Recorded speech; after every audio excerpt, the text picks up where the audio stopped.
Hello दोस्तों, welcome to my channel. आज हम क्लास 10th के लेसन नंबर 2 पॉलिनोमियल्स के कुछ इंट्रो के बारे में समझने वाले हैं। कुछ बेसिक इंट्रो लेंगे लेसन नंबर 2 का कि पॉलिनोमियल्स में हमें क्या क्या चीज़ है और क्या क्या चीज़ हमें देखनी है। तो सबसे पहले हम अभी क्लास 9th के पॉलिनोमियल पर चलते हैं, जिसमें हमने एक अलजेब्रिक एक्सप्रेशन पढ़ा हुआ है कि अगर हमें कोई भी इक्वेशन ये लिखी हुई है आपके पास, तो आपको उसके कुछ वैल्यूज़ पता होनी चाहिए। कि जैसे अगर हमारे पास इस 2 की बात करें तो ये जो 2 होता है इसे हम कहते हैं कोफिशिएंट, ठीक। और ये जो आपको X Y Z A B C ये जो चमकते हैं किसी भी अलजेब्रिक एक्सप्रेशन में, तो ये होते हैं वेरिएबल्स, ये हमारे वेरिएबल्स। और जो भी टर्म आपको बिना वेरिएबल के चमकती है वो हमारी होती है कांस्टेंट, वो हमारी कांस्टेंट होती है। ऊपर जो ये टर्म्स लिखी हुई हैं सबके, ये हमारी है पावर।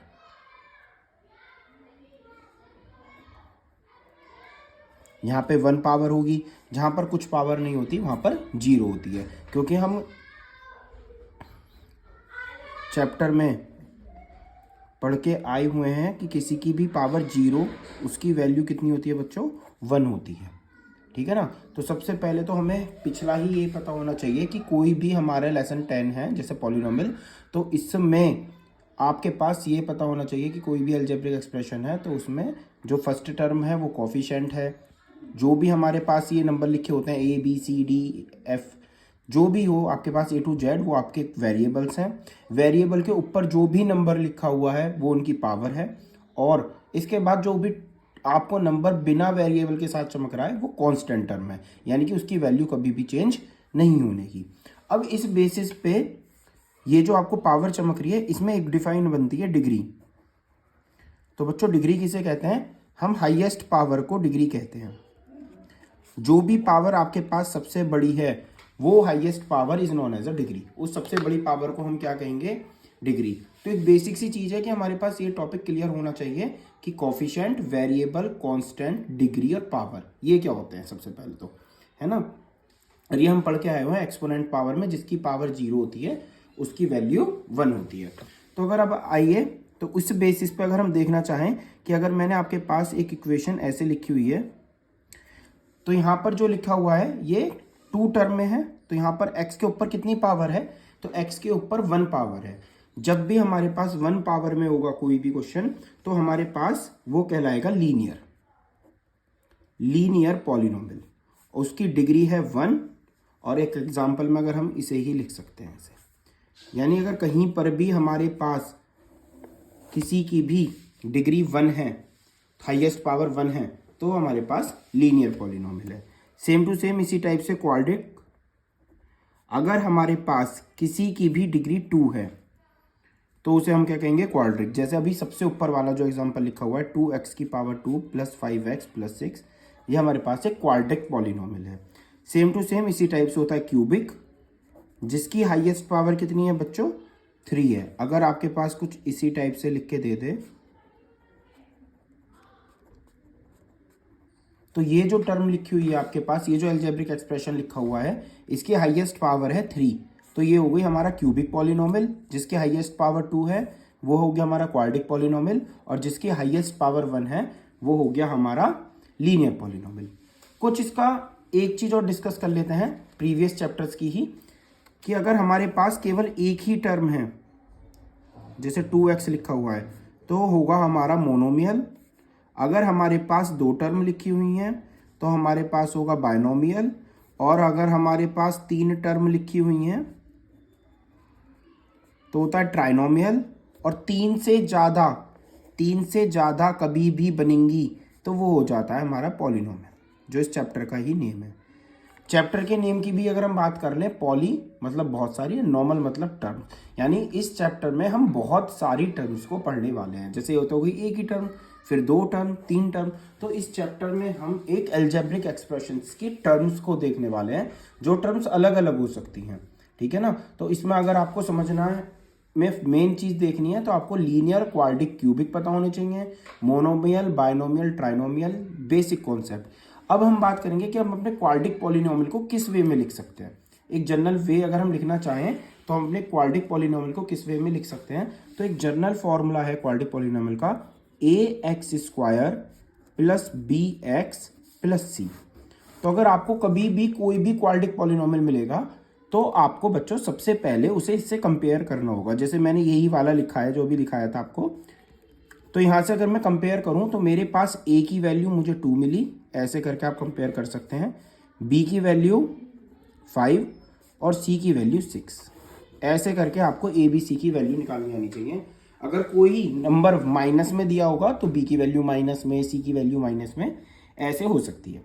ठीक है, अब हमें एक चीज़ याद रखनी है कि अगर हमारे पास कोई भी लीनियर है, लीनियर मतलब जिसकी पावर 1 है, तो उसके कितने जीरोज होंगे, तो उसके ओनली 1 जीरोज होगा। कितना जीरो होगा? 1। अगर हमारे पास कोई भी क्वाड्रेटिक है तो उसके जीरोज कितने होंगे? उसके जीरोज होंगे 2 जीरोज होंगे, कन्फर्म है। और हमारे पास कोई भी क्यूबिक है जिसके ऊपर पावर 3 चढ़ी हुई है, तो वो हमारे पास कितने हो सकते हैं? तो उसके बाद होती है 3। तो बच्चों देखो, लीनियर के लिए हमें याद रखना है, लीनियर इक्वेशन में हमेशा 1 जीरो होती है, क्वाड्रेटिक में हमेशा 2 जीरोज होंगे और क्यूबिक में हमेशा 3 जीरोज होंगे। ठीक, इसके बाद अब जीरोज को हम कहना क्या है, जैसे अभी हम कभी भी प्राइम फैक्टर्स करते हैं तो हमारे पास जो जीरोज बन के आते हैं वो लाइक डेट, जैसे ये ब्रैकेट बनाए या ये ब्रैकेट बनाए, तो हमें इससे वैल्यू निकालनी है। तो यहाँ से x की वैल्यू क्या हो गई? 3। तो बच्चों हमें पहले वाले जीरो को अल्फा कहना है और दूसरे वाले जीरो को बीटा।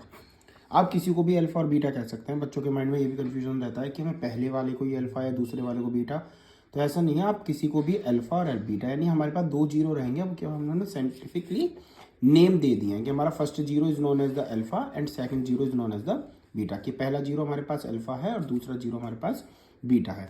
फिर हमें पता होना चाहिए sum of the zeros. Sum of zeros मतलब अल्फा प्लस बीटा बराबर होता है माइनस बी अपॉन ए, और प्रोडक्ट ऑफ जीरोज बराबर होता है alpha into beta is equal to C upon A. कभी भी आपसे क्वेश्चन में सम ऑफ द जीरोज पूछे तो आप इक्वेशन से ए बी सी की वैल्यू निकालकर अल्फा प्लस बीटा निकाल सकते हैं, और अल्फा इंटू बीटा पूछे तब भी आप इक्वेशन से निकालकर सी अपॉन ए की वैल्यू निकाल सकते हैं। एक और फॉर्मूला है हमारे पास कि अगर हमें सम ऑफ द जीरोज दिया हुआ है, क्या दिया हुआ है? Sum of the zeros and product of zeros हमारे पास गिवन है, और हमसे कहेंगे वो पॉलिनोमियल बताइए जिसका सम ऑफ द जीरोज ये है और प्रोडक्ट ऑफ द जीरोज ये है।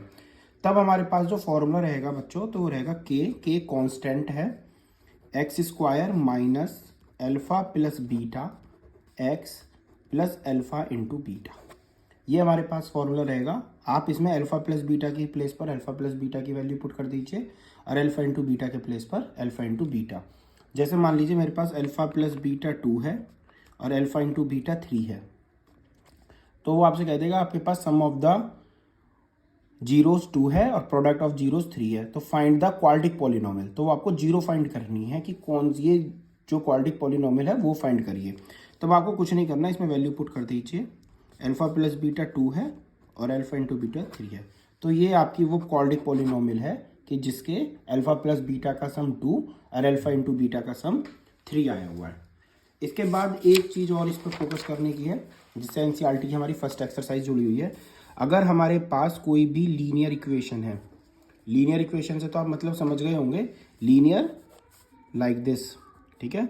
तो अगर उसका हम ग्राफ प्लॉट करते हैं तो हमेशा हमारी एक स्ट्रेट लाइन जाती है, ठीक है। वो स्ट्रेट लाइन कैसे भी जा सकती है, इधर से भी पास हो सकती है, ऐसे भी जा सकती है, तो उनकी हमेशा स्ट्रेट लाइन होती है। जो भी हमारी क्वाड्रेटिक इक्वेशन होती हैं, जो भी हमारी अगर कोई भी क्वाड्रेटिक इक्वेशन होगी तो उनकी क्वाड्रेटिक इक्वेशन होगी तो क्वाड्रेटिक इक्वेशन के जीरो कितने होंगे? 2 जीरोज होंगे, तो उसका ग्राफ हमेशा पैराबोला बनता है। अब वो पैराबोला कैसा भी बन सकता है हमारा, ठीक है ना। वो पैराबोला हमारा ऊपर को भी बन सकता है या नीचे को भी बन सकता है। ये हमारा डिपेंड करता है बच्चों ए की वैल्यू पर। अगर ए की वैल्यू 0 से बड़ी है या 0 से छोटी है, ये आप पूरा बेसिकली इसे आप पैराबोला जो है वो आप समझेंगे 11वीं क्लास में। इसके बाद क्यूबिक, अगर क्यूबिक है तो 0 कितनी है उसकी? 3, तो उसका जो ग्राफ बनेगा वो कोई जिगजैग मोशन में इस टाइप से ही बन सकता है, ठीक है। तो अगर हमसे ये भी क्वेश्चन पूछा जाता है कि हमें ग्राफ दे देंगे और आपसे पूछा जाएगा बताइए इसके कितने जीरोज हैं, तब हम जीरोस कैसे फाइंड करेंगे, ये एक्स एक्सिस पर 2 बार कट हो रही है लाइन, तो इसके कितने जीरोस होंगे 2। ये भी एक्स एक्सिस पर कितनी बार कट हो रही है 2, तो इसके कितने जीरोस हैं 2। ये एक्स एक्सिस पर 1 बार कट हो रही है तो कितना जीरोस है इसका 1। ये एक्स एक्सिस पर 3 बार कट हो रही है तो इसके जीरोस हैं 3।